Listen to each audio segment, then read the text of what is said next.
రెండు ప్రశ్నలు అధ్యక్ష. ఇది ఒకటి, విశాఖపట్నంలో కాలుష్య నివారణకు ప్రభుత్వం తీసుకుంటున్న చర్యలు, రెండవది అందుకు సంబంధించిన వివరాలు ఏంటని. విశాఖపట్నం ఆంధ్రప్రదేశ్ ఈశాన్య తీరంలో యారాడు కొండలు, సింహాచలం కొండలు, మరియు కైలాసగిరి కొండల మధ్యలో ఉంది. దాని స్థలాకృతి లక్షణం కారణంగా దీన్ని తరచుగా బౌల్ ఏరియా అని పిలుస్తారు.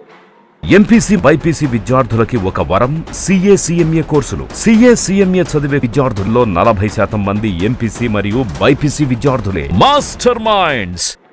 ఈ కొండల కారణంగా శీతాకాలంలో ఉష్ణోగ్రతలు తక్కువగా ఉండటం వల్ల పరిశ్రమల నుండి ఉత్పన్నమయ్యే వాయు కాలుష్య కారకాలు వాతావరణంలో వ్యాపించకుండా భూమి ఉపరితలం మీదనే ఉండిపోతున్నాయి. గత కొన్ని దశాబ్దాలుగా విశాఖపట్నం గణనీయమైన పారిశ్రామిక అభివృద్ధిని చవిచూస్తుంది. ఇది పర్యావరణ మరియు కాలుష్య సమస్యలకు దారితీస్తుంది. ఈ నగరంలో ప్రధానంగా వాయు కాలుష్యం ఎక్కువగా ఉంది అధ్యక్ష. 1960 నుండి విశాఖపట్నం పోర్ట్ అథారిటీ, HPCL మొదలైన బహుళ రంగ పరిశ్రమల స్థాపన మరియు వృద్ధి ఈ నగరాన్ని భారతదేశ పారిశ్రామిక పట్టణంలో ఒక ప్రధాన పారిశ్రామిక కేంద్రంగా చేసింది.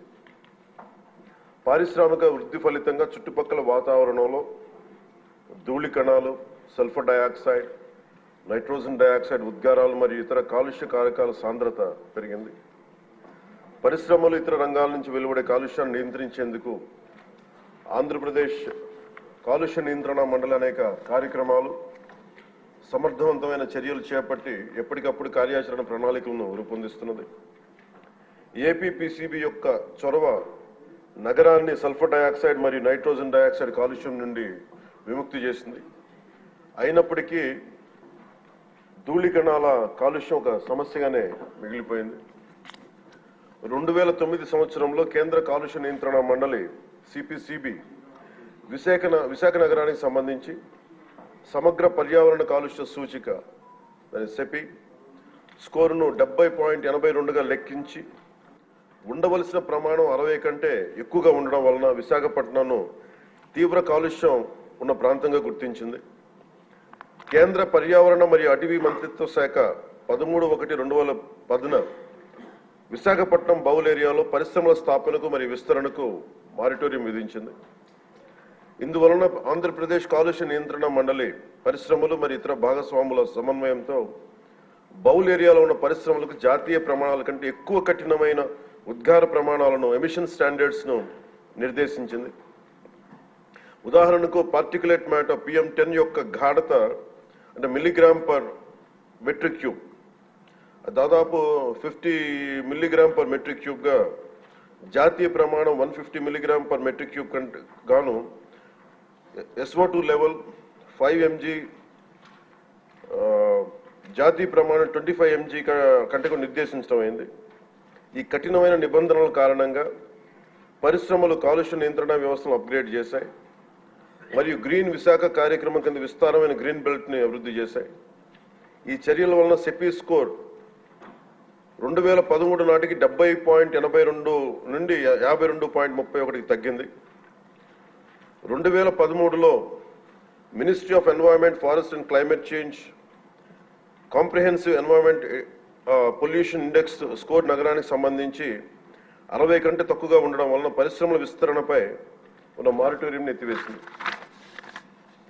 కాలుష్యాన్ని నియంత్రించడంలో గణనీయమైన విజయం సాధించినప్పటికీ విశాఖపట్నంలో పరిశ్రమల విస్తరణ కార్యక్రమాల వలన మరియు సంబంధించిన ధూళితో కూడిన సరుకు రవాణా, కార్గో రవాణా మొదలైన తదనంతర కార్యకలాపాలు వాయు కాలుష్యం పెరగడానికి కారణమైనాయి. నగరంలో పార్టికులేట్ మ్యాటర్ అంటే ముఖ్యంగా కణ కాలుష్యం, దుమ్ము, ధూళి, మసి, పొగ ఈ లెవెల్స్ జాతీయ ప్రమాణాలు 60 మిల్లీగ్రాములు మించినందున వాయు నాణ్యత మెరుగుదల అవసరమని ఆంధ్రప్రదేశ్లోని మరో 12 నగరాలతో పాటు విశాఖపట్నంను నాన్ అటైన్మెంట్ సిటీలుగా CPCB గుర్తించింది. CPCB GVMC, జిల్లా పరిపాలన, రవాణా శాఖ, పరిశ్రమలు, పౌర సరఫరాల శాఖ వంటి సంబంధిత భాగస్వామ్య శాఖల సమన్వయంతో APPCB national clean air programme కింద నగరంలో వాయు కాలుష్య స్థాయిలను తగ్గించడానికి కార్యాచరణ ప్రణాళికను రూపొందించింది. ప్రభుత్వం సిపిసిబి, ఏపీపీసీబీ అన్ని భాగస్వామ్య శాఖలచే ఆమోదించిన కార్యాచరణ ప్రణాళిక అమలును నిశ్చితంగా పర్యవేక్షిస్తుంది. పరిశ్రమల నుంచి వెలువడే వాయు కాలుష్య ఉద్గారాలు, పరిశ్రమల కార్యకలాపాలు, పట్టణ అవసరాలకు సంబంధించిన సరుకు రవాణా నుంచి వెలువడే ఉద్గారాలను నియంత్రించేందుకు ఏపీపీసీబీ పలు చర్యలను చేపట్టింది అధ్యక్ష. అంతేకాకుండా పరిశ్రమలు ఉత్పత్తి చేసే వ్యర్థ జలాలను శుద్ధి చేయడానికి తగిన సామర్థ్యం కలిగిన ఎఫ్లూయెంట్ ట్రీట్మెంట్ ప్లాంట్లను ఏర్పాటు చేయడానికి ఏపీపీసీబీ పరిశ్రమలను నిశ్చితంగా పర్యవేక్షిస్తున్నది. విశాఖపట్నం నగరంలో ఉత్పత్తి అయ్యే మురుగునీటిని జీవీఎంసీ నిర్మించిన 5 మేజర్ సువేజ్ ట్రీట్మెంట్ ప్లాంట్స్ని 13 మినీ ఎస్టీపీలను మళ్లించడంతో పాటు నిర్దేశిత ప్రమాణాలకు అనుగుణంగా ఎస్టీపీ అవుట్లెట్ వద్ద కాలుష్య స్థాయిని పర్యవేక్షించడం ద్వారా నీటి కాలుష్యానికి అవకాశం లేకుండా వీలు కల్పిస్తూ ఉంది. జీవీఎంసీలో ఉత్పత్తి అయ్యే మున్సిపల్ ఘన వ్యర్థాలను వేస్ట్ ఎనర్జీ ప్లాంట్ శుద్ధి చేసి 15 మెగావాట్ల విద్యుత్తును ఉత్పత్తి చేస్తున్నారు అధ్యక్ష. దీనిని కాపులుప్పాడలో జిందాల్ అర్బన్ వేస్ట్ మేనేజ్మెంట్ ఏర్పాటు చేసింది.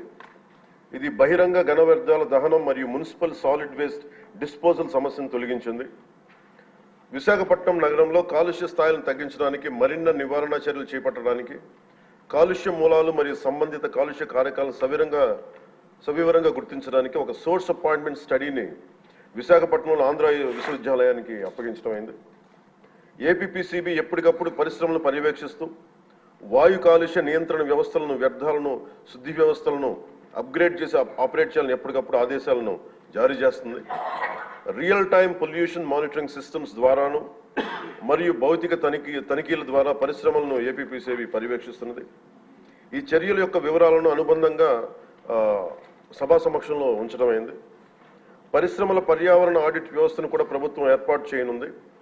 పరిశ్రమల్లో పర్యావరణ ఆడిట్ నిర్వహించడానికి భారత ప్రభుత్వం పర్యావరణ మరియు అటవీ మంత్రిత్వ శాఖ 2024 జనవరి 29న ఒక ముసాయిదా నోటిఫికేషన్ జారీ చేసింది. పర్యావరణ సుస్థిరత మరియు పరిశ్రమల వృద్ధికి నిబద్ధతలో భాగంగా పర్యావరణ చట్టాన్ని పాటించేలా చూడటానికి మరియు మెరుగుదల అంశాలను గుర్తించడానికి ఏపీపీసీబీ పరిశ్రమల్లో క్రమం తప్పకుండా పర్యావరణ ఆడిట్ నిర్వహిస్తున్నది. పరిశుభ్రమైన పర్యావరణ లక్ష్య సాధన కోసం ప్రజలతో సహా సంబంధిత భాగస్వాములందరినీ చైతన్యవంతం చేయడానికి ఆంధ్రప్రదేశ్ పొల్యూషన్ కంట్రోల్ బోర్డు మరియు ప్రభుత్వం చిత్తశుద్ధితో కృషి చేస్తున్నాయి. స్వచ్ఛమైన గాలి, స్వచ్ఛమైన నీరు, భవిష్యత్ తరాల శ్రేయస్సు కోసం సురక్షిత పర్యావరణ పద్ధతులతో రాష్ట్రాభివృద్ధి కట్టుబడి ఉన్నాం.